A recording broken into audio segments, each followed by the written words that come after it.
Assalamualaikum warahmatullahi wabarakatuh. Innal hamdalillah nahmaduhu wa nasta'inuhu wa nastaghfiruh wa na'udzu billahi min sururi anfusina wa min sayyiati a'malina. Man yahdihillahu fala mudilla lahu wa man yudlil fala hadiya lahu. Wa asyhadu an la ilaha illallah wahdahu la syarika lah wa asyhadu anna Muhammadan abduhu wa rasuluh. Allahumma salli wa sallim wa barik ala Muhammadin sallallahu alaihi wa ala alihi wa ashabihi wa man tabi'ahum bi ihsanin ila yaumiddin, amma ba'd. Puja dan puji syukur kita panjatkan kepada Allah Jalla wa'ala yang telah melimpahkan nikmat kepada kita semua, dipertemukan kita di majelis ini dalam keadaan sehat walafiat, dalam kondisi sebagai seorang muslim, muslimah. Berkumpul berarti nikmat sehat dan nikmat iman merupakan nikmat terbesar yang Allah perintahkan untuk dijaga, dipelihara hingga datangnya malakul maut menjemput kita. Semoga Allah memberikan kita istiqamah dalam iman, dalam amal saleh hingga akhir hidup kita kelak dan mendapatkan husnul khatimah. Salawat dan salam semoga terlimpah kepada junjungan kita baginda Nabi Muhammad sallallahu alaihi wasallam. Demikian pula untuk keluarga, keturunan beliau dan para sahabatnya serta seluruh pengikutnya hingga tegaknya hari pembalasan. Bapak Ibu, saudara-saudari sekalian, hari ini kita akan membahas satu topik atau judul menyongsong bulan mulia. Menyongsong berarti menyambut. Kalau disambut itu berarti mungkin dia tamu. Biasanya tamu itu datang kemudian atau tuan rumahnya yang datang kemudian? Hah? Tamunya ya. Kalau kita menyongsong berarti menyambut kedatangannya. Berarti dia tamu. Yang menyongsong siapa? Kita. Berarti kita ini ibarat apa? Ibarat tuan rumah ya. Pertanyaannya, tuan rumah dengan tamu itu dulu mana? Hah? Dulu mana tuan rumah sama tamu? Yang ada dulu. Tuan rumah baru ada tamu. Pertanyaannya, antum sama Ramadan dulu mana? Lu kok diwali? Ramadan sama Adam dulu mana? Dulu Ramadan. Ramadan lebih dulu. Antum baru datang kemudian. Karena Allah menciptakan Adam itu terakhir. Sementara Allah menciptakan waktu termasuk bulan itu jauh sebelum Adam dicipta. Bisa jadi Ramadan masih ada, antum yang nggak ada. Mungkin nggak itu? Sangat mungkin ya. Berapa banyak orang yang dulu berjumpa dengan Ramadan, menyambut Ramadan, tapi ternyata dia yang sudah nggak ada dulu. Tapi Ramadan tetap ada. Sampai hari kiamat tentunya. Tapi setelah itu sudah tidak ada Ramadan lagi. Tapi kemungkinan antum akan tetap ada. Tapi entah di mana tempatnya. Dalam kehidupan akhirat pilihannya cuma dua. Kalau enggak surga, neraka. Ramadan sudah selesai enggak? Selesai sudah. Setelah hari kiamat sudah tidak ada lagi. Dimensi waktu sudah berubah. Karena sehari di akhirat 1000 tahun di dunia. Bagaimana cara nanti menghitungnya? Terus sebutannya apa? Wallahu a'lam. Tapi manusia akan tetap ada. Kemudian menyongsong, menyambut bulan mulia. Bulan mulia. Kelihatannya semua bulan itu semuanya baik ya. Nggak ada yang tidak baik. Semua hari baik. Nggak ada yang tidak baik. Semuanya bagus. Cuman orang-orang aja yang kadang-kadang menetapkan ada hari nggak baik. Ada hari sial. Bulan sial ada nggak ya? Hah? Ada. Loh, suro jadi nih. Tekepek. Selo. Macam-macam. Ya. Ini kan manusia yang menetapkan itu. Adapun semua bulan baik, cuman dalam Al-Qur'an penyebutannya yang berbeda-beda. Ada bulan haram, itu bulan suci. Bulan suci itu ada berapa? Ada 4. Zulqaidah, Zulhijjah, Muharram dan Rajab. Allah sebut dengan Syahrul Hurum, bulan suci. Adapun bulan mulia kelihatannya nggak ada. Lho, terus aku dikai judul iki terus bahas opo lho. Bulan mulia itu gak ono. Semua bulan mulia gitu. Cuman sebutannya di dalam Al-Qur'an ada Syahrul Hurum, yaitu bulan suci. Hurum jamak dari haram. Ya. Haram artinya suci. Sebagaimana orang bilang Masjidil Haram, masjid apa? Suci, tanah haram, tanah suci. Jelas itu, haram itu suci itu. Bulan suci tadi sudah disebut. Zulqa'dah, Zulhijjah, Muharram, Rajab. Ternyata di situ 4 nggak ada, Ramadan nggak ada. Berarti Ramadan bukan bulan suci dong. Bukan bulan suci Ramadan. Sementara kita udah terbiasa menyebut bulan Ramadan bulan suci. Nah, kenapa mungkin barangkali yang ngasih judul dikasih nama bulan mulia, mungkin di dalamnya itu ada malam kemuliaan. Malam apa itu? Lailatul Qadar. Laila al-Qadar, malam kemuliaan. Dalam surah apa itu? Al-Qadar ya. Surah berapa? Surah 97. Allah Jalla wa Ala berfirman, Inna anzalnahu fi lailatul qadr wa ma adraka ma lailatul qadr lailatul qadri khairum min alfi syahr. Apa kata Allah Jalla wa Ala? Sesungguhnya kami telah menurunkannya, yaitu Al-Quran, pada malam kemuliaan. Dan tahukah kamu apakah malam kemuliaan itu?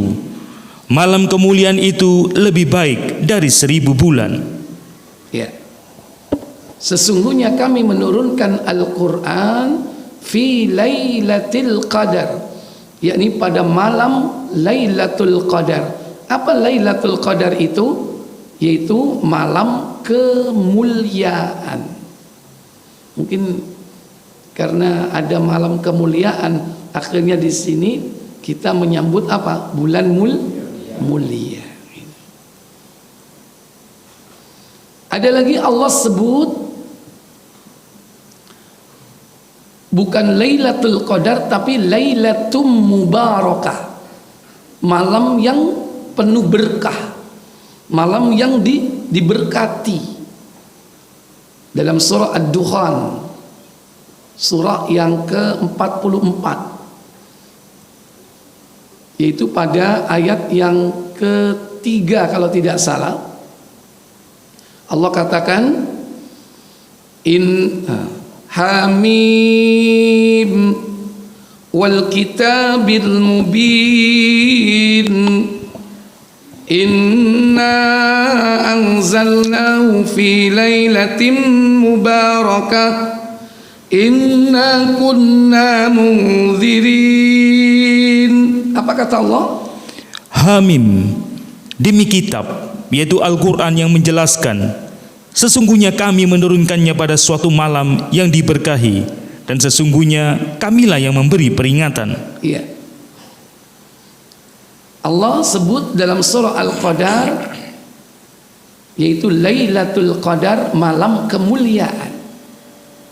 Dalam ayat ini Allah sebut Lailatum Mubarakah, yaitu malam yang diberkati, malam yang diberkahi.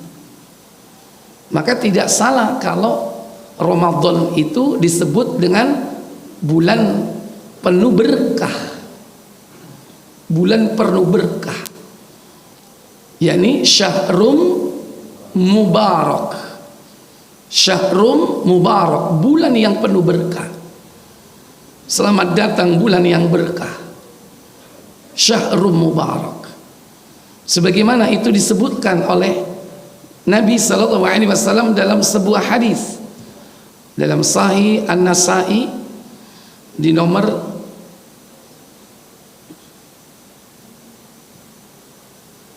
2105 ya.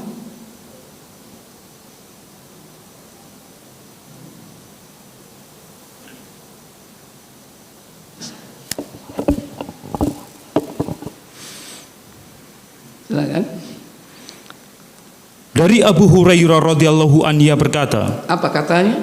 Rasulullah SAW bersabda, Apa sabda beliau sallallahu alaihi wasallam? Ramadan telah datang kepada kalian, ia adalah bulan berkah. Nah, itu dia. Atakum Ramadan, telah datang kepada kalian, yakni Ramadan, atau Ramadan telah datang kepada kalian. Syahrum Mubarak, dia adalah bulan berkah. Jadi kalau kita katakan sebagai bulan suci, kelihatannya kurang pas ya, karena bulan suci itu sudah dijelaskan dalam Al-Quran. Dan kenapa dia disebut dengan bulan suci. Tapi kalau ini yakni disebut oleh Nabi apa tadi? Syahrum Mubarak, telah datang kepada kalian Syahrum Mubarak. Apa itu? Bulan berkah. Para ulama mendefinisikan berkah itu yakni ziyadatun fil khair, tambahan dalam kebaikan. Atau kata Imam An-Nawawi, ziyadatul khairi, yaitu tambahan kebaikan. Ya, artinya sama, bahwa berkah itu Allah Jalla wa'ala akan melipat gandakan dan menambah apa di dalamnya? Kebaikan-kebaikan. Khair bisa dimaknai kebaikan, khair bisa dimaknai kebahagiaan. Karena kadang disebut khair itu dengan bahagia. Seperti dalam sebuah hadis, jika kau telah melakukan sholat fardu, kerjakan sholat sunnah di rumahmu, maka Allah akan menjadikan rumahmu bahagia. Khair, kata Nabi sallallahu alaihi wasallam dalam hadis Muslim. Coba dibuka di nomor 750.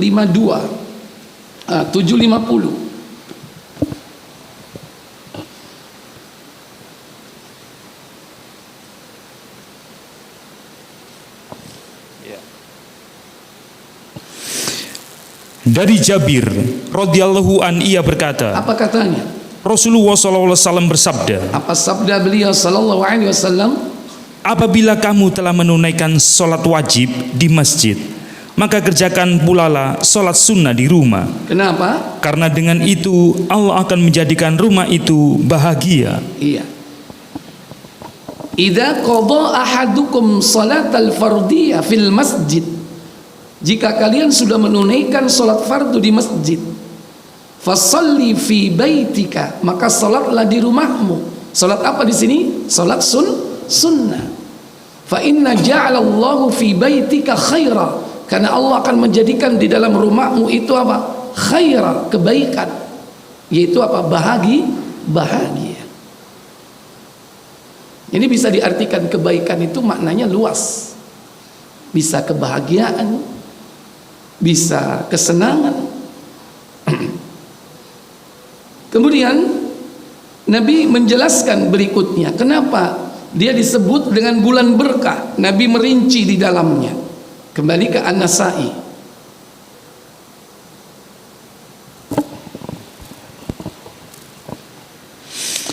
Allah Azza wa Jalla telah mewajibkan kepada kalian berpuasa. Faradallahu alaikum siyama. Kenapa dikatakan berkah? Karena Allah telah mewajibkan untuk kalian berpuasa di dalamnya, di dalam bulan itu. Makanya disebut dengan bulan berkah.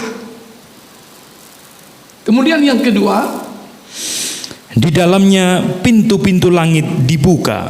ya, futihat fihi abwabus sama, dibuka pintu-pintu langit. Dalam hadis yang lain, futihat abwabul jannah, pintu-pintu surga dibuka. Karena untuk menuju ke surga harus melalui apa? Langit.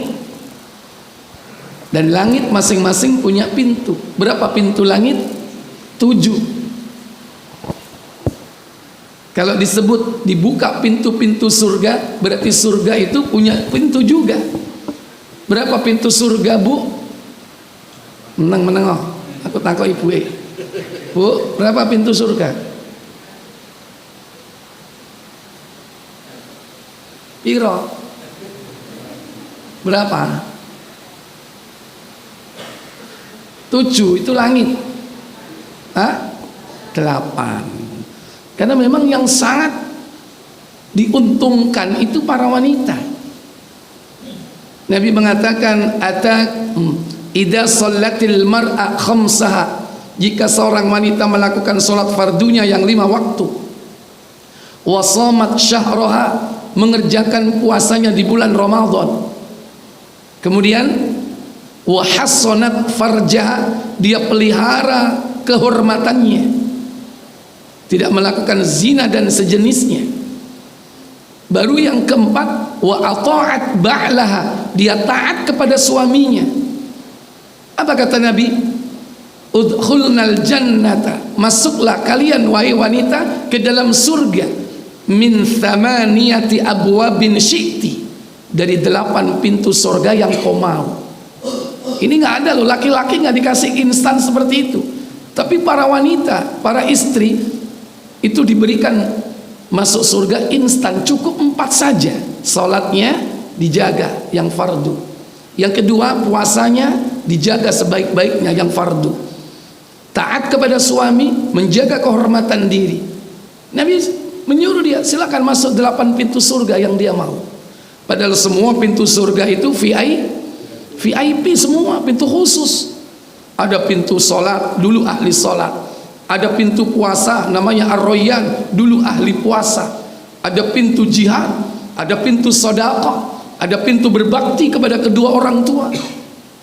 Dan masih kesempatan ini hanya diberikan kepada wanita.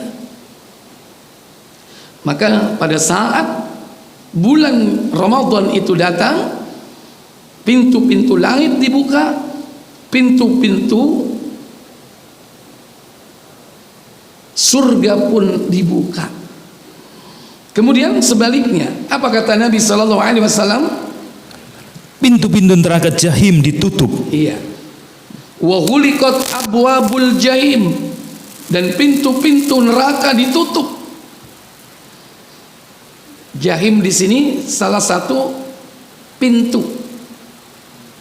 Karena neraka itu disebut Jahannam. Nama lain dari neraka adalah Jahannam. Dan Jahannam memiliki apa? Pintu. Salah satu pintunya adalah apa? Jahim. Di samping pintu-pintu yang lain ada Jahannam, ada Sa'ir, ada Saqar, ada Hutoma, ada Hawiyah. Itu pintu-pintu neraka. Kemudian pada nomor berikutnya, apa kata Nabi sallallahu alaihi wasallam? Dan setan-setan pembangkang dibelenggu. Wasuffidatil maradatus syayatin, dan setan-setan pembangkang dibelenggu. Terutama ini pentolan-pentolannya syaitan, pemuka-pemukanya syaitan ini yang dibelenggu. Kemudian Nabi mengatakan berikutnya yang kelima, demi Allah, di dalamnya ada satu malam yang lebih baik dari 1000 bulan. wa fihi lailatun khairun min alfi syahrin, di dalamnya terdapat satu malam yang malam itu lebih baik dari 1000 bulan. Ini diantara keberkahan yang diperoleh. Kemudian apa kata Nabi selanjutnya? Barang siapa yang tidak mendapatkan kebaikannya, maka sungguh ia tidak mendapatkannya. Faman hurima khairaha faqad hurima, barang siapa yang tidak mendapatkan kebaikannya, maka sungguh dia tidak akan mendapatkannya. Artinya orang yang tidak dimudahkan memperoleh kebaikan, keberkahan di dalam Ramadan, maka sungguh dia telah diharamkan oleh Allah Jalla wa'ala. Maka hati-hati, jangan sampai kita diharamkan oleh Allah untuk mendapatkan keberkahan di bulan Ramadan. Karena berapa banyak orang melalui Ramadan, dia tidak akan mendapatkan apa-apa. Di dalam Ramadan bahkan dia puasa, tapi Nabi mengatakan kam min saimin, berapa banyak orang yang berpuasa, laisa lahu min siyami, dia tidak mendapatkan apa-apa dari puasanya, illal ju', kecuali apa? Lapar, wal atas, dan apa? Haus. Kam min qaimin, berapa banyak orang yang mengerjakan qiyamul lail, qiyamul ramadan, salat tarawih, tapi dia tidak mendapatkan apa-apa kecuali nasab, apa? Begadang. Apa begadang itu? Ya, melean tapi nggak dapat apa-apa. Nih, ini yang ditakutkan. Sabda Nabi di akhir hadis ini, faman hurima khairaha, barang siapa yang diharamkan memperoleh keberkahannya, faqad hurim, sungguh dia telah diharamkan. Oleh karena itu, Bapak Ibu saudara sekalian, persiapkan diri untuk mengisi bulan yang berkah itu. Alhamdulillah, hari ini kita sudah hampir memasuki bulan Ramadan. Bahkan sebagian dari saudara kita mungkin ada yang sudah memasukinya, berpuasa hari ini. Ada yang sekarang, ada yang besok, terserah buah karepmu. Nah, yang penting antum melakukannya ada dasarnya, ya. Kecuali puasanya sudah sak minggu, itu sing masalah. Bapak Ibu saudara-saudari sekalian yang dirahmati Allah Jalla wa'ala, kita lihat satu persatu. Kenapa Ramadan itu dikatakan bulan berkah? Yang pertama disebutkan dalam hadis ini, yaitu adanya puasa. Puasa Ramadan. Puasa ini berkah, Pak.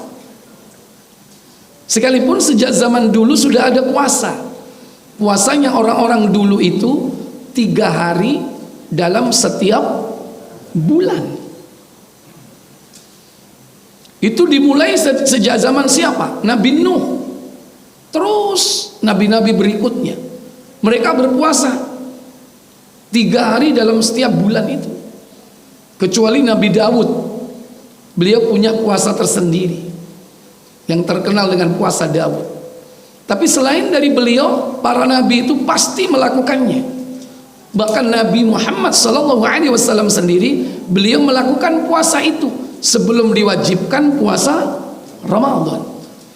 Begitu diturunkan kewajiban puasa Ramadan, surah Al-Baqarah, surat berapa? 2, yaitu pada ayat yang ke-183.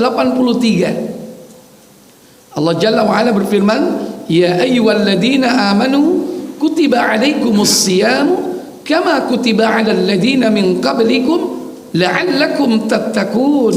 Apa kata Allah? Ya, terus. Hai orang-orang yang beriman, diwajibkan atas kamu berpuasa sebagaimana diwajibkan atas orang-orang sebelum kamu agar kamu bertakwa. Ya ayyuhalladzina amanu, wahai orang-orang yang beriman, kutiba alaikumus siyam, diwajibkan atas kalian berpuasa, kama kutiba alal ladzina min qablikum, sebagaimana telah diwajibkan atas orang-orang sebelum kalian. Apa tujuannya? La'allakum tattaqun, agar kalian menjadi orang yang bertakwa. Maka ayat ini diturunkan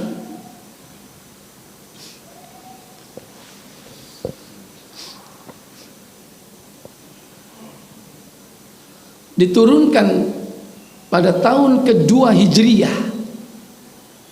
Rasulullah hijrah ke Madinah dapat 1 tahun, kemudian tahun kedua diturunkan ayat ini, yaitu di bulan Sya'ban.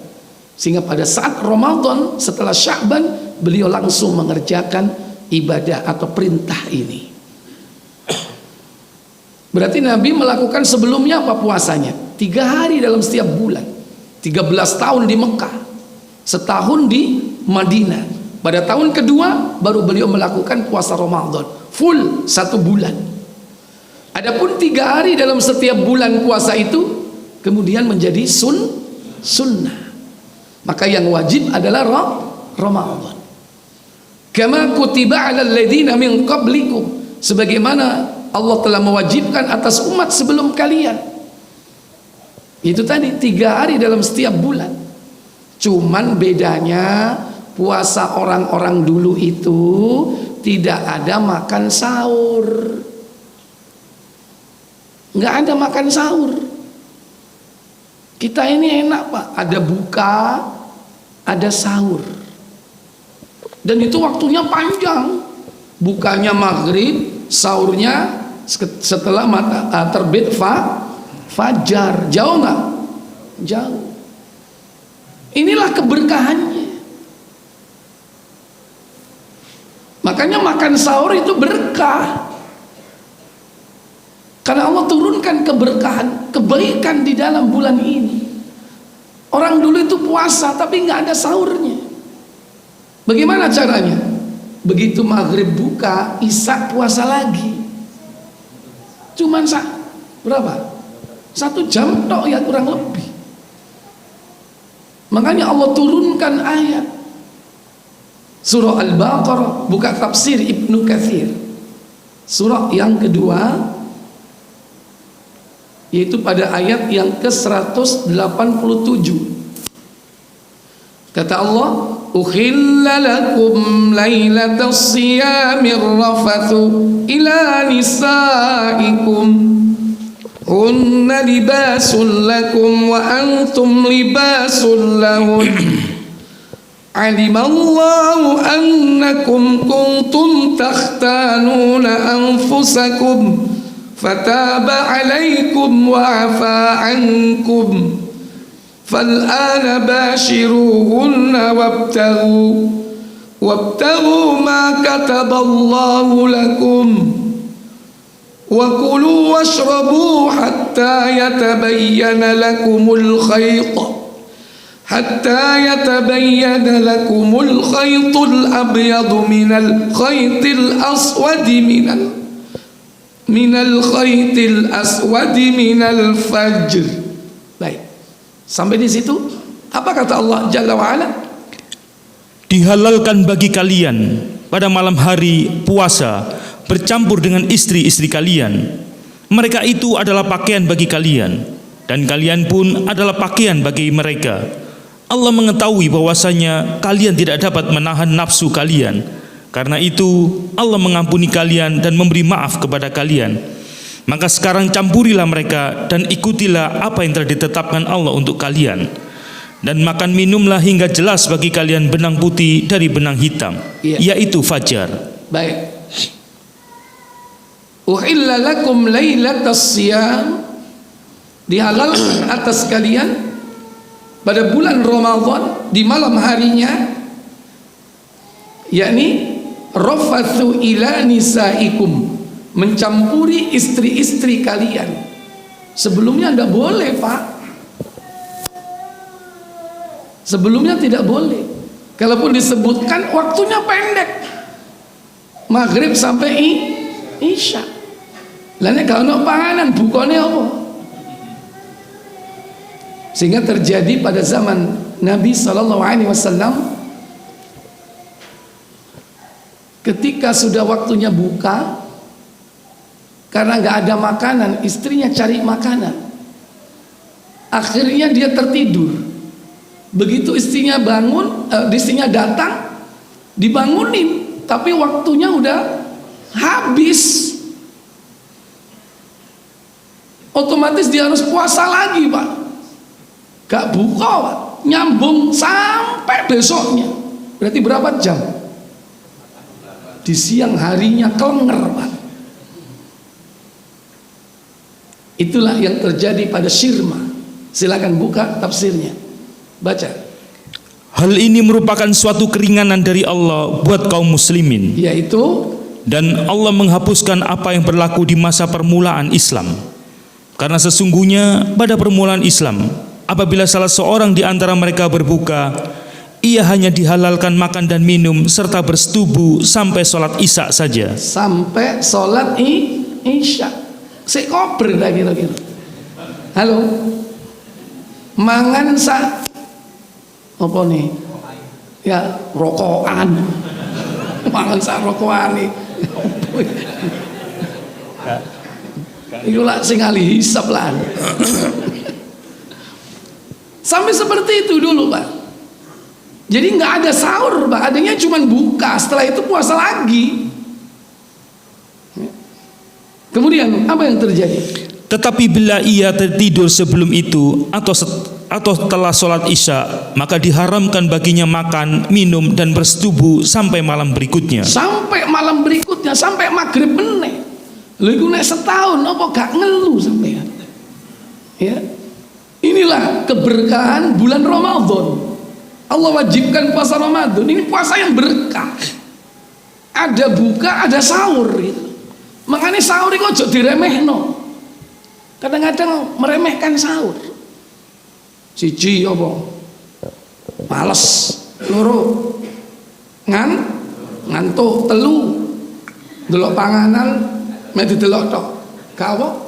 Gak cocok ya. Diremehkan akan ditinggal. Ya, lanjut. Maka dengan peraturan ini mereka mengalami masakot yang besar. Ar-Rafas dalam ayat ini artinya bersetubuh. Demikian menurut Ibnu Abbas atau Mujahid, Said Ibnu Jubair, Tawus, Salim Ibnu Abdullah, Amr Ibnu Dinar, Al-Hasan Qatadah Az-Zuri, Ad-Daha Ibrahim, An-Naqai dan As-Su'di atau Al-Quraisani. Terus. Dan Muqatil Ibnu Hayyan. Firman Allah, mereka adalah pakaian bagi kalian dan kalian pun adalah pakaian bagi mereka. Menurut Ibnu Abbas, Mujahid, Said Ibnu Jubair, Al-Hasan, Qatadah As-Suddi dan Muqatil Ibnu Hayyan, makna yang dimaksud ialah mereka adalah ketenangan bagi kalian dan kalian pun adalah ketenangan bagi mereka. Menurut Ar-Rabi Ibnu Anas, maksud ayat ialah mereka adalah selimut bagi kalian dan kalian pun adalah selimut bagi mereka. Pada kesimpulannya, suami dan istri masing-masing dari keduanya bercampur dengan yang lain dan saling pegang serta tidur meniduri. Maka amatlah sesuai bila diringankan bagi mereka boleh bersetubuh dalam malam Ramadan agar tidak memberatkan mereka dan menjadikan mereka berdosa. Seorang penyair menyatakan, bila mana teman tidur melipatkan lehernya, berarti dia mengajak, maka jadilah dia seperti pakaiannya. Latar belakang turunnya ayat ini telah disebutkan di dalam hadis Mu'az yang panjang yang telah disebutkan sebelumnya. Abu Ishaq meriwayatkan dari Al-Bara Ibnu Azib, tersebutlah sahabat Rasulullah SAW. Siapa namanya? Bila seseorang dari mereka puasa lalu ia tidur sebelum berbuka, maka ia tidak boleh makan sampai keesokan malamnya di waktu yang sama. Sesungguhnya Qais Ibnu Sirman. Siapa namanya?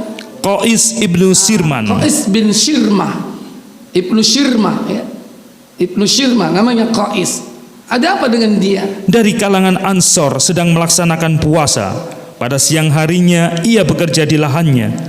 Ketika waktu berbuka telah tiba, ia datang kepada istrinya dan mengatakan, "Apakah kamu mempunyai makanan?" Si istri menjawab, "Tidak, tetapi aku akan pergi dahulu mencarikannya buatmu." Ternyata Qais sangat lelah hingga ia tertidur. Ketika istrinya datang, si istri melihatnya telah tidur. Maka ia berkata, "Alangkah kecewanya engkau. Alangkah ruginya engkau. Ternyata engkau tertidur." Ketika keesokan harinya, tepat di siang hari, Qais pingsan. Geblak Pak. Pingsan dia. Karena dia tertidur sampai isya, berarti harus lanjut lagi dia puasa sampai besok harinya, sampai maghrib berikutnya baru boleh buka. Nggak ada sahur Pak. Kita ini enak maghrib sampai subuh, panjang nggak? Oh itu bisa berbabak-babak itu. Makan babak 1 ya kan? Mari maghrib babak 2, babak 3 ini kapan? Mari terawih, terus arep turu bisa makan berkali-kali. Inilah keberkahan bulan Ramadan. Makanya Nabi SAW mengatakan, tasaharu, makan sahurlah kalian. Jangan ditinggal makan sahur itu. Kenapa? Fa inna fis sahuril barakah. Karena di dalam makan sahur itu berkah. Apa kata Nabi? Muslim KBC 1059 kalau tidak salah.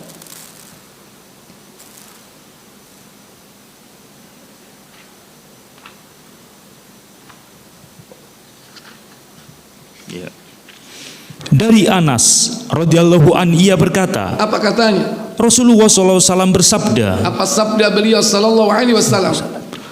Makan sahurlah kamu, karena makan sahur itu mengandung berkah. Iya.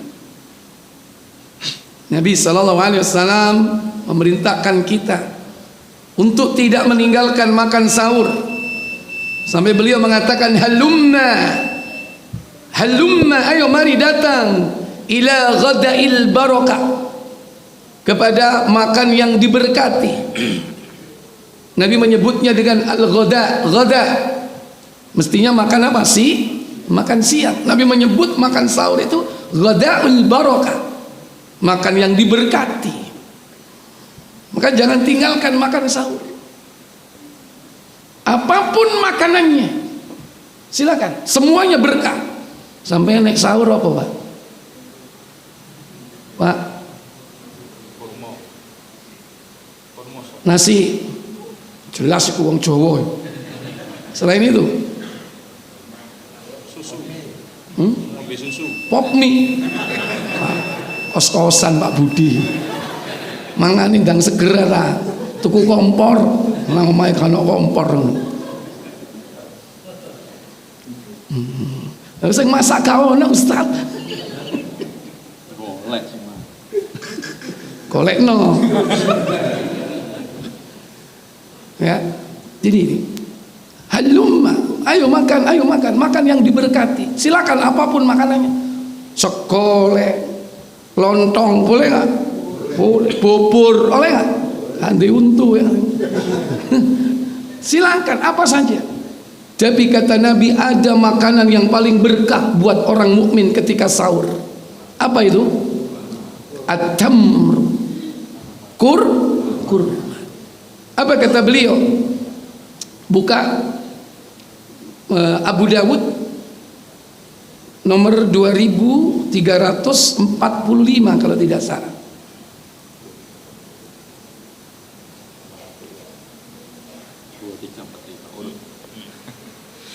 Dari Abu Hurairah radhiyallahu an dari Nabi sallallahu alaihi wasallam beliau bersabda. Apa sabda beliau sallallahu alaihi wasallam? Sebaik-baiknya santapan sahur orang mukmin adalah kurma. Iya. Nikmas sahuril mukmin at-tamru. Sebaik-baik santap sahur orang mukmin itu apa? Kurma. Tamr. Ada rutop, ada tamer. Rutop itu kurma basah. Kalau tamer itu kurma kering. Jadi tamer itu keadaan kurmanya itu kurma kering. Adapun jenis bebas, Pak, sesuai dengan duitnya. Ya kan? Sing murah kepingin, iki wae sing murah Ustaz, apa Mesir, ya kan? 1 kilo selawe kan gitu. Silakan. Nek duwe rada akeh, sing paling apik apa? Hah? Ajwa, wah kurma Nabi dong. Iya, apalagi itu luar biasa itu. Al ajwa minal jannah kata Nabi. Ajwa itu dari surga. Hadis riwayat Ibnu Majah. Kita juga ada mirip-mirip al-juwad minal madura. Padha irenge. Kalau itu al-ajwa minal jannah. Kalau ini silakan bebas kurma apapun. Mau kurma Mesir, mau kurma Iran, kurma Irak, kurma Madinah, kurma yang ada tangkainya apa? Tunis atau kurma yang gede apa itu? Mejol, silakan. Tamer, semuanya itu berkah dan terbaik makanan dalam sahur. Ini Nabi yang mengatakan ini. Makanya Ramadan itu identik dengan kurma. Kurma telecehan kan? Nang masjid bek kurma, sumbangan dari mana-mana. Sampai dibagi nang nggone jamaah. Saking akeh nih. Ayo, go mulai kayak buka nang omah. Ini, silakan. Tapi orang kita ini kadang nggak bisa meninggalkan makanannya. Apa? Sego. Masih omongan apa ini? Durung mangan sego, durung mangan. Ya monggo silakan. Cuman habis itu jangan lupakan ini gitu loh. Ya, dessertnya ini apa? Makanan? Ya penutup ya. Yes, pokoknya mari mangan apa? Kurma. Atau mau campur sego kurma, ya gak apa-apa. Silakan, baik ono lawo ya kan. Durung ono ya sego kurma. Cobaan ya kan. Silakan, tidak masalah. Inilah keberkahan Ramadan, karena ada puasa itu berkah bulan ini. Demikian pula yang kedua, pintu-pintu langit dibuka. Ini keberkahan. Dimudahkan orang itu mengamalkan amalan ahli surga karena terkondisikan. Pintu langit dibuka, pintu surga dibuka. Demikian pula pintu neraka ditutup ya. Pintu neraka ditutup itu keberkahan. Kenapa? Dipersulit orang berbuat maksiat walaupun tidak bersih sama sekali. Masih ada orang berbuat maksiat, ada, tapi terkondisikan Ramadan itu. Arab nang di biasa dugem. Ramadan, iya tak wis mlebu. Wes ngawur rek. Rasaku durung rek. Waduh, berarti telat wingi mesti ini malam terakhir rek. Malam terakhir lampu. Masih terhindari gitu loh. Dengan puasa itu apa? Terhindar dari berbuat maksiat. Amalan-amalan ahli syaitan itu terhindari. Biasa ambek konco, "Ra, apa? Aku duwe koleksi anyar. Gelem tak? Tak kirim yo." Nang WA. Ojo saiki, ojo sik poso. Kapan? Mari maghrib. Astagfirullahaladzim. Begitu asar mati. Selamat nggak? Selamat, gak jadi dikirim. Ya, ngenteni maghrib. Begitu asar mati, malaikat maut datang menjemput. Itu keberkahan. Dihindarkan manusia dari apa? Berbuat maksiat. Minimal apa? Maksiatnya tertunda. Ojo saiki rek poso-poso kon iki. Kan bahasanya begitu. Ojo saiki poso-poso, engko ae. Si ono engko, alhamdulillah masih ditunda gitu loh. Itu keberkahan, dibuka pintu langit, ditutup pintu neraka. Dan yang lebih penting di sini apa? Yakni Allah Jalla wa Ala memberikan manusia kesempatan untuk mendapatkan kuantum amal, lompatan amal yang pahalanya berlipat-lipat. Apa itu? Malam Lailatul Qadar. Inilah malam yang diberkati, malam yang jika kita melaksanakan ibadah pada saat itu senilai dengan ibadah 1000 bulan lamanya. Inilah keberkahan. Makna keberkahan itu sendiri adalah apa? Pelipat gandaan kebaikan. Maka pahala pun dilipat gandakan. Dan ini adalah malam yang ditunggu di dalam bulan Ramadan, di mana manusia berusaha untuk meraih dan mencarinya. Malam yang katanya Nabi sallallahu alaihi wasallam, malam di mana saat itu malaikat turun membawa berkah. Karena di bulan Ramadan itu bulan orang-orang yang berusaha untuk membangun, memupuk takwa, jiwa takwa. Maka Allah turunkan keberkahan bagi orang-orang yang bertakwa. Karena puasa itu salah satu di antara tujuannya untuk meraih kedudukan adalah takwa. Karena ada tujuan takwa itu kedudukan, ada bayaran, ada pemutihan. 3 itu tujuan dari takwa. Pertama kedudukan. Apa kedudukan yang diraih? Takwa. Kedudukan tertinggi dalam martabat Islam. Ibarat kalau orang kerja, takwa itu adalah pangkat. Adapun ujur pahala, ada pahala tanpa batas, ada pahala mengambil orang, pahala orang yang berpuasa. Ini ada di bulan Ramadan. Bahkan Allah sendiri mengatakan, as-siyamu li, puasa untukku, wa ana ajzi bi, aku sendiri yang akan membalasnya. Ini pahala, gaji, berarti gajinya unlimited, tidak terbatas. Ada pangkat, ada gaji, dan ada pemutihan. Apa? Kafarat, penghapusan dosa. Puasa itu menghapus dosa yang lalu. Jadi itulah di antara tujuan daripada melaksanakan ibadah puasa. Maka ketika dia sudah mendapatkan derajat takwa, pasti Allah turunkan keberkahan. Allah berfirman dalam surah Al-A'raf, surat yang ke-7, yaitu pada ayat yang ke-96. Walau anna ahlal qura amanu wattaqaw lafatahna 'alaihim barakatim minas sama'i wal ardh walakin kazzabu fa akhadnahum bima kanu yaksibun. Apa kata Allah? Jikalau sekiranya penduduk negeri-negeri beriman dan bertakwa, pastilah kami akan melimpahkan kepada mereka berkah dari langit dan bumi. Tetapi mereka mendustakan ayat-ayat kami itu, maka kami siksa mereka disebabkan perbuatannya. Allah akan turunkan keberkahan jika syaratnya terpenuhi. Apa syaratnya? Amanu, beriman, wattaqau, dan bertakwa. Ini syaratnya, iman dan takwa. Maka Allah akan turunkan baginya keberkahan. Dari mana keberkahan diturunkan? Minas sama, dari langit. Dari mana lagi? Wal ard, dan juga dari bumi, dari atas, dari bawah. Ini yang tidak akan bisa dimasuki oleh syaitan.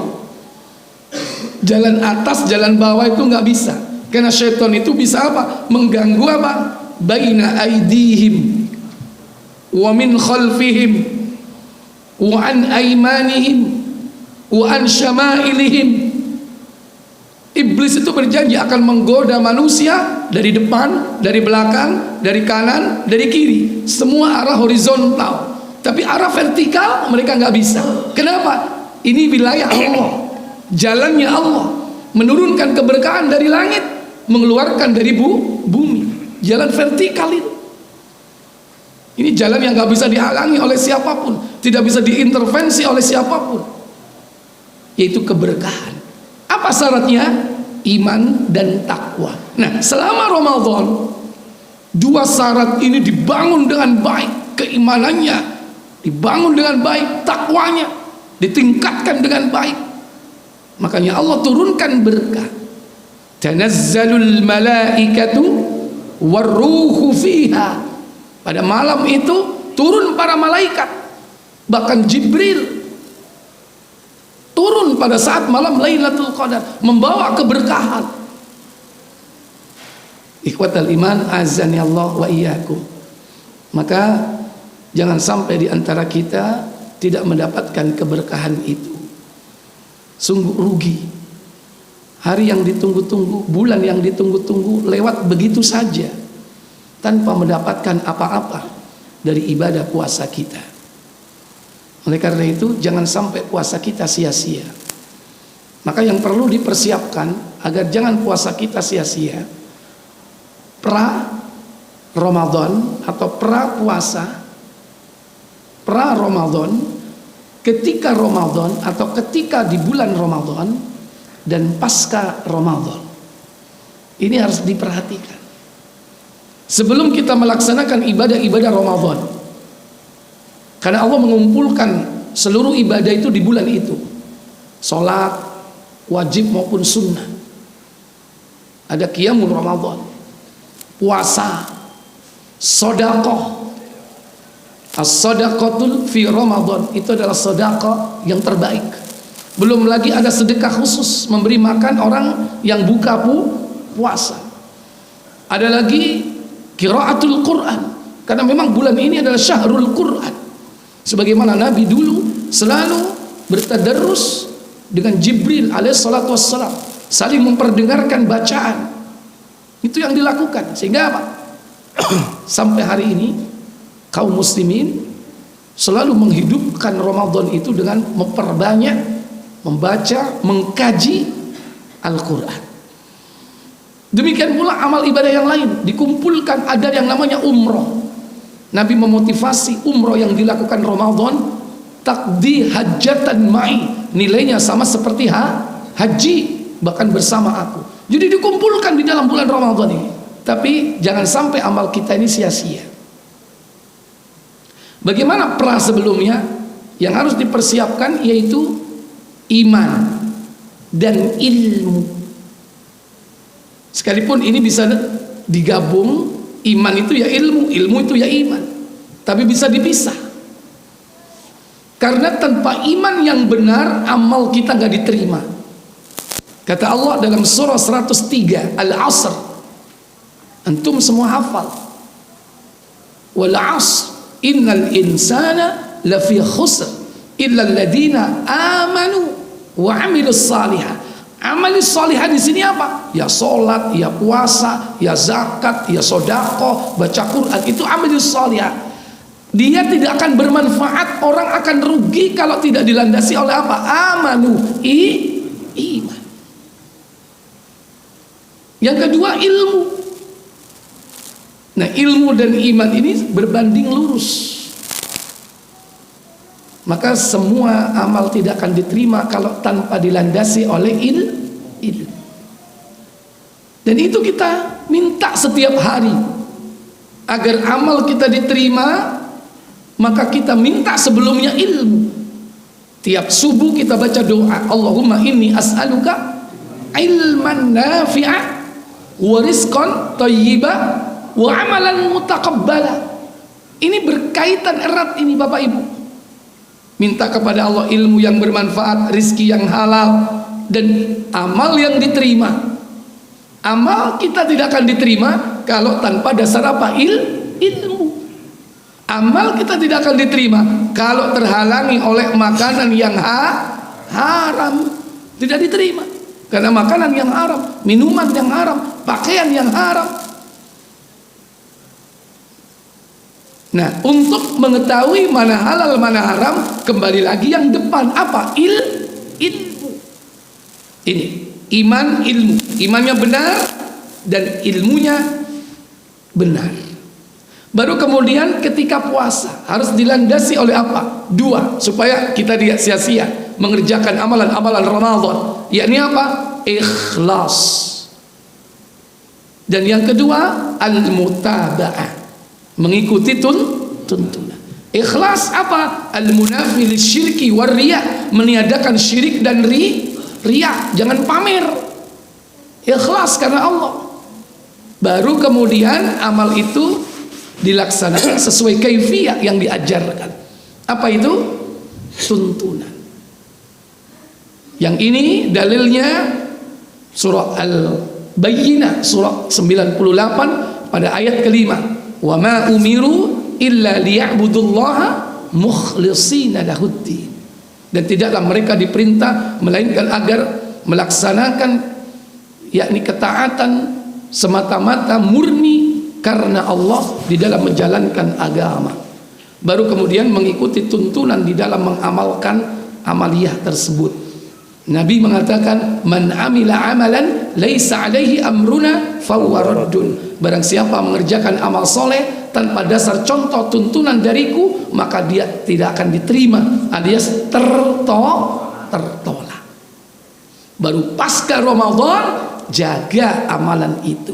Dengan apa caranya? Jangan kita mengumbar lisan kita, karena sebab lisan inilah aman kita hancur. Ketika Nabi ditanya oleh Mu'ad bin Jabal tentang perkara yang dapat memasukkan ke surga, menghindarkan dari neraka, Nabi menyebutkan semuanya. Disebutkan 5 rukun Islam, itulah yang akan memasukkan kalian ke surga dan menghindarkan dari neraka. Disebutkan lagi yang kedua, yaitu 3 pintu kebaikan. Apa itu? Puasa, sedekah, dan sholat malam, sholat tahajud. Bahkan puncaknya Nabi menunjukkan tentang pangkal urusan, tiangnya dan puncaknya. Nabi menyebutkan pangkal urusan itu Islam, tiangnya adalah sholat, puncaknya adalah jihad.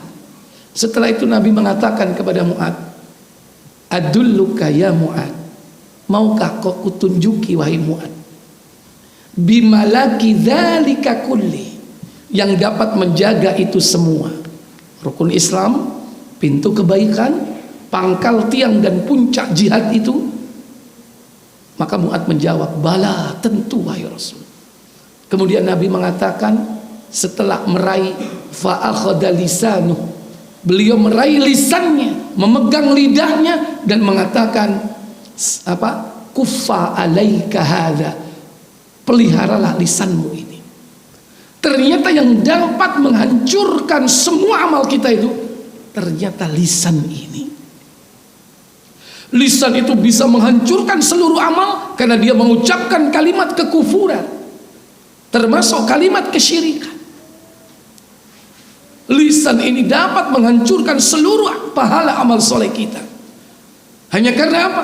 Kita menyakiti orang lain dengan lisan kita, dan orang itu tidak terima. Dan nanti di akhirat dia minta diperhitungkan, yang akhirnya apa? Pahala kita habis. Hanya karena apa? Hanya karena lisan kita tidak terjaga, mencaci maki orang, menghina orang, mengumpat orang, kemudian menuduh orang, menghibah orang ketika orang itu tidak tahu, atau seandainya dia tahu, dia tidak mau memberi maaf dan dia minta diperhitungkan di akhirat. Siap-siaplah pahalamu akan diambil kelak di akhirat. Maka jadilah bangkrut akhirnya. Itu caranya, agar amal kita yang sudah kita bangun tidak sia-sia, pahalanya tetap terpelihara. Maka sebelum, pada saat, dan sesudah kita melaksanakan ibadah di bulan Ramadan, maka kita harus pelihara. Jangan sampai amal kita sia-sia. Wallahu a'lam. Mungkin ini yang bisa saya sampaikan sebagai pengantar diskusi kita pada pagi ini. Semoga bermanfaat untuk kita semua. Sebelum saya tutup, seperti biasa saya berikan kesempatan Bapak Ibu untuk tanya jawab, ya. Silakan, monggo.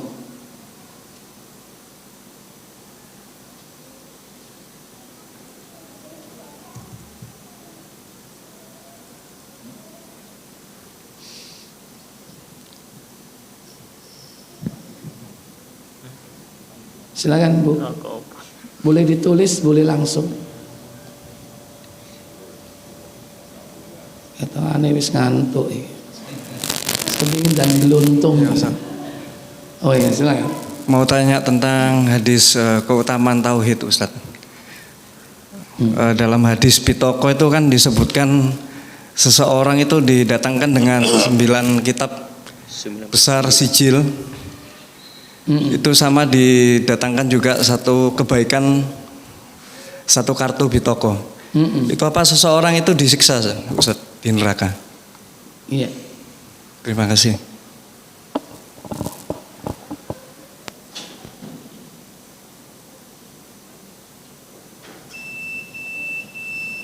Ya, buka Ibnu Majah.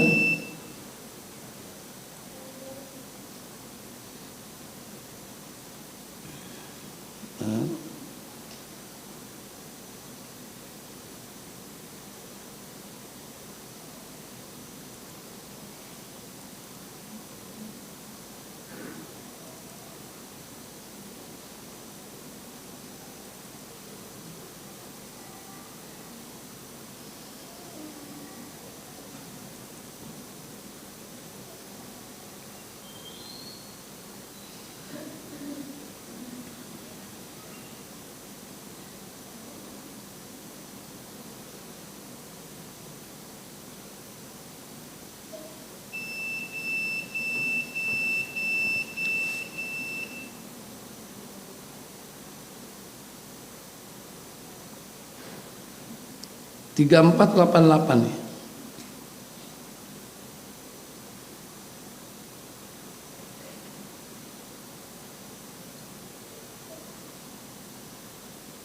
Saya dari Abdullah bin Amr.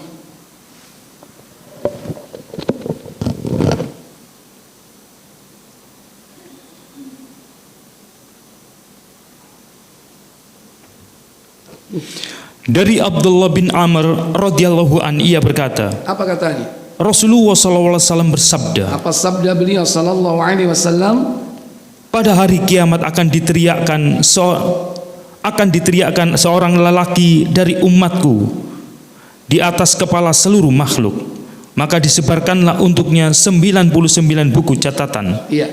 Jadi nanti setelah proses hisab itu nanti buku catatan itu dibagi, rapot kita, bagaimana track record perjalanan kita itu sudah terekam, tertulis dalam satu sijil kitab yang isinya adalah perbuatan-perbuatan kita.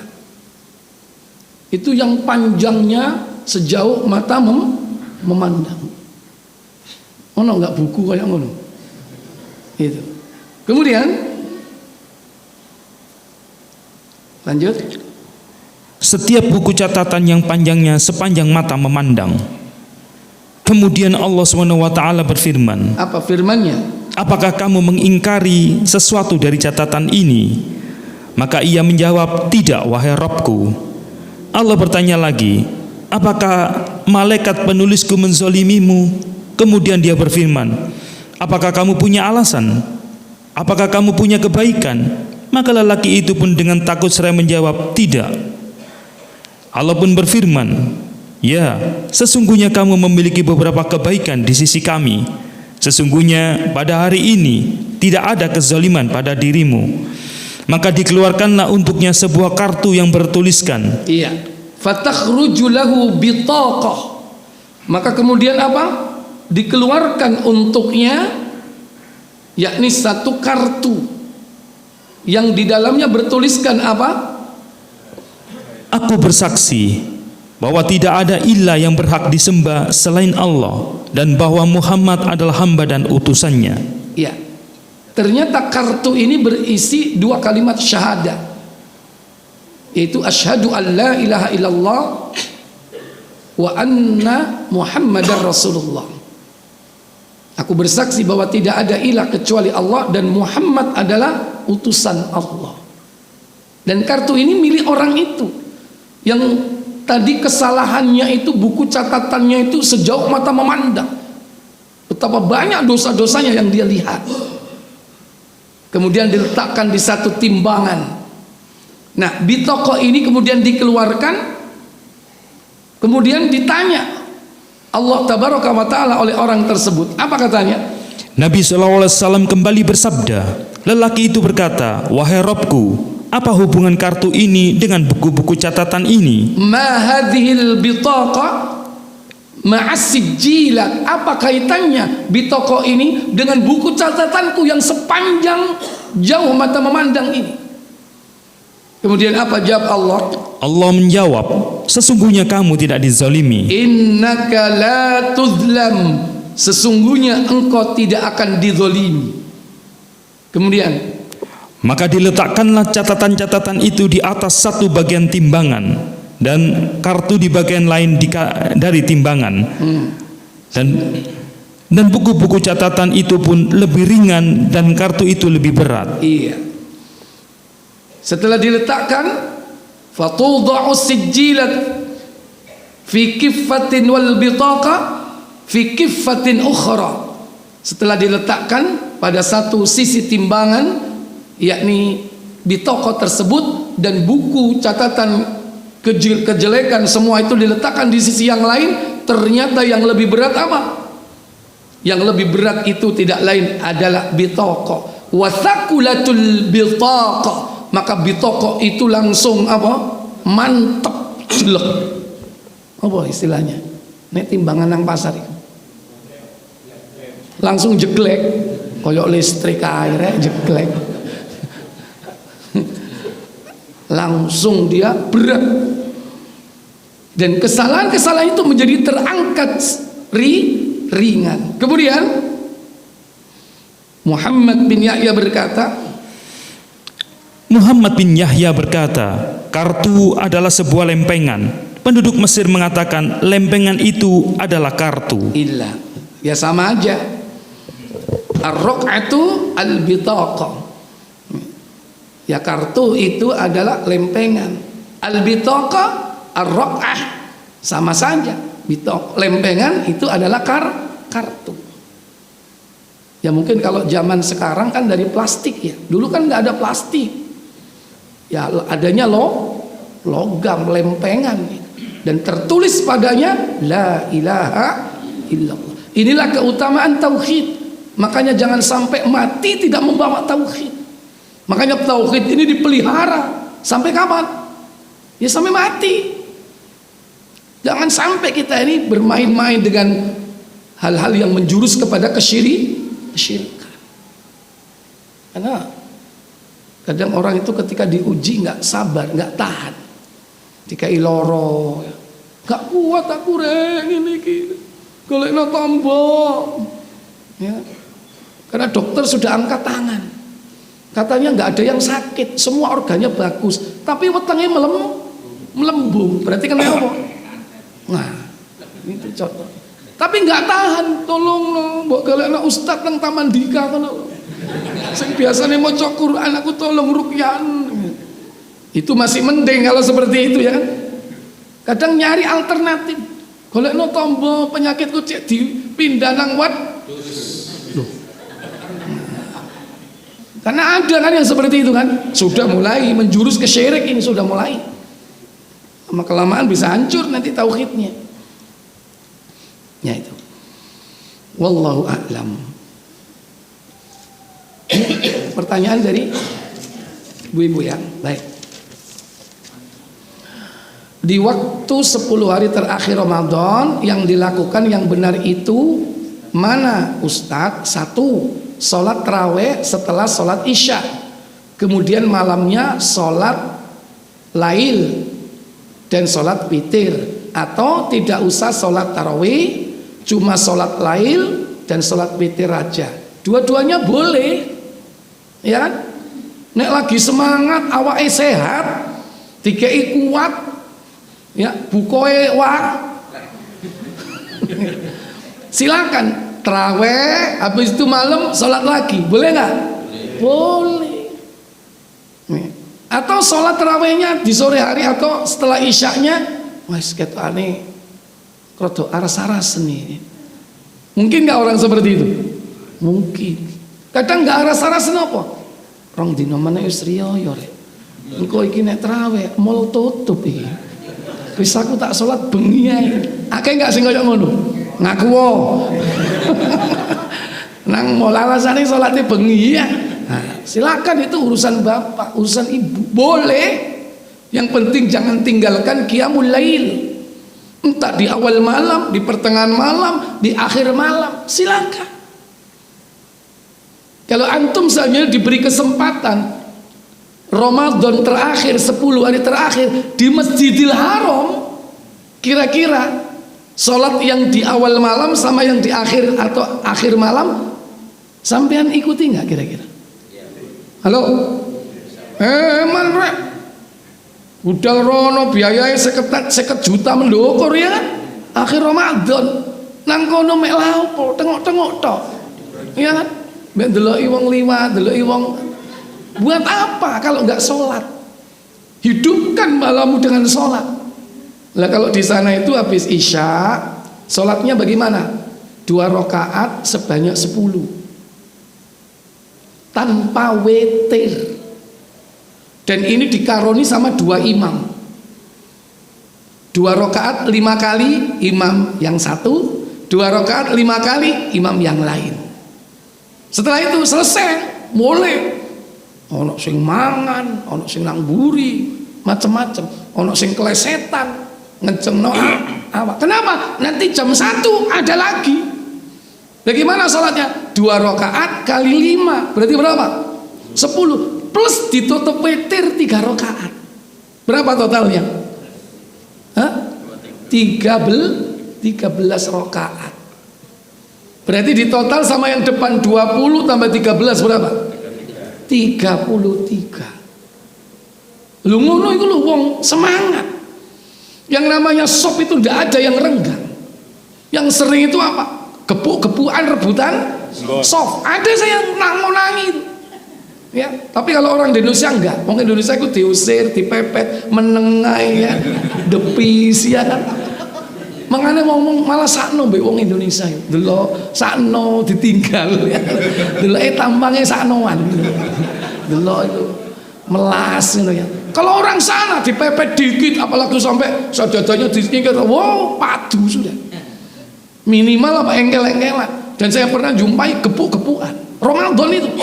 Gara-gara apa? Ya tadi sajadahnya diuncal loh, kemudian ditutup. Orangnya ada gitu loh. Ngamuk. Ya. Jadi seperti itu. Malam itu udah ada orang tidur, full. Nanti setelah subuh, nah di situ ada yang masih nunggu sampai suruh. Begitu selesai suruk sholat, gelentang kabeh koyok pindang, jejer ya kan? Itu sampai kapan? Itu sampai duhur kadang-kadang. Habis sholat duhur selesai, kadang-kadang apa? Perpanjangan waktu, lanjut. Ono sing maca Quran, ono sing sik turu. Tapi begitu mari sholat asar, ojo macem-macem turu. Diusir sampean. Kenapa? Digelar plastik duo. Persiapan apa? Bukan. Nggak ada yang tidur, tapi ya sing ono siji loro. Itulah gambaran di Masjidil Haram. Pasti sampean akan melakukan dua-duanya. Di awal malam, di akhir malam, pasti dilakukan. Kenapa? Semangat. Ambek mikir biayanya mau aduh rene mek turu tok gaya apa ya kan, masuk direwangi sholat mbek ngantuk-ngantuk ya kan. Tapi kalau udah biasa enak, aku kangen mbek Sudes rek, aku kangen mbek Syekh Mahir ya, aku kangen mbek wocone bandar rek, itu bandar judi imam masjid itu ngawur rek. Ya itu silakan, boleh. Kalau di sini di Indonesia terserah mau pilih yang mana. Tapi yang penting jangan tinggalkan. Begini Ustadz, bolehkah melakukan sholat tahajud dan kita sudah sholat raweh plus witir? Nggak apa-apa, boleh. Yang penting intinya apa? La witrain fil laili. Tidak ada 2 witir dalam satu malam. Kalau di awal malam sudah sholat tarawih plus witir, nanti bangun ya sudah sholat tahajud. Berapa? Masna 2 rakaat tanpa ada witir. Sampai kapan terserah, sakuate. Karena hakikat sholat tarawih itu tidak ada batasnya. Kalau perbuatan Nabi sunnah fi'liyah, perbuatan Nabi itu, Nabi kalau sholat malam baik itu di luar Ramadan ataupun di dalam Ramadan tidak lebih dari 11. Itu perbuatan Nabi, namanya sunnah fi'liyah. Nabi nggak pernah lebih dari 11. Tapi sunnah qauliyah, ucapan Nabi dalam hadis mengatakan salatul lail masna, tidak ada batasan. Dan kalau kau takut menjelang subuh, maka tutuplah minimal dengan 1 rakaat. Silakan. Mau lebih dari 11 silakan, mau selekur 31 silakan. Karena hakikatnya tidak ada batas, semampu kita. Makanya gak usah ribut jumlah rakaat tarawih, gitu loh. Gak usah ribut. Yang penting sholatnya apa? Tumak nina, gitu loh. Gitu loh. Masih 11 tumak nina, 23 tumak nina. Ya. Ojo iki wis 23 salate ngene. Ada enggak Allahu Akbar, Allahu Akbar, Allahu Akbar, Allahu Akbar? Ada enggak itu? Yang di mana berapa menit itu? Hah? Blitar kok ro sak tahu rono. Berapa menit? 7 menit. Masyaallah. Lah, jangan seperti itu. Tapi yo sing melok wong tuwa-tuwa yo akeh. Aku mikir kok gak kelotakan baluwe ngono lho. Ya kan? Kelotak sujud mari munggah maneh ya kan. Nah itu. Jadi yang penting tumaknina salatnya. Silakan. Mau suratnya mau panjang mau pendek bebas. Tapi golek orek khusus Ramadan imam sing enak. Ya kan? Supaya kita bisa menikmati salat itu. Iki wis salate dawa. Bacaannya enggak enak kan orang wis pegah gitu loh. Makanya Ramadan luar biasa. Masjid-masjid cari imam-imam khusus untuk bisa dinikmati bacaannya, karena kita berharap bisa mendapatkan yakni peningkatan iman dan amal soleh di bulan itu. Wallahu a'lam. Saya pikir cukup sampai di sini, semoga bermanfaat. Kita tutup kafarat majelis. Subhanakallahumma wa bihamdik asyhadu an la ilaha illa anta astaghfiruka wa atubu ilaik. Wassalamualaikum warahmatullahi wabarakatuh.